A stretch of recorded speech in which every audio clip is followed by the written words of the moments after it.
When I was a young man, growing up in New York City, I refused to pledge allegiance to the flag. Of course, I was sent to the principal's office, and he asked me, "Why don't you want to pledge allegiance? Everybody does." I said, "Everybody once believed the earth was flat, but that doesn't make it so." I explained that America owed everything it has to other cultures and other nations, and that I would rather pledge allegiance to the earth and everyone on it. Needless to say, it wasn't long before I left school entirely, and I set up a lab in my bedroom. There I began to learn about science and nature.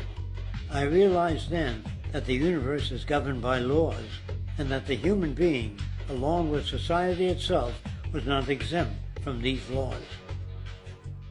Then came the crash of 1929, which began what we now call the Great Depression.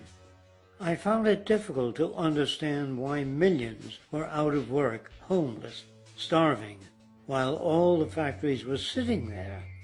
The resources were unchanged. It was then that I realized that the rules of the economic game were inherently invalid. Shortly after came World War II, where various nations took turns systematically destroying each other. I later calculated that all the destruction and wasted resources spent on that war could have easily provided for every human need on the planet. Since that time, I have watched humanity set the stage for its own extinction. I have watched as the precious finite resources are perpetually wasted and destroyed in the name of profit and free markets.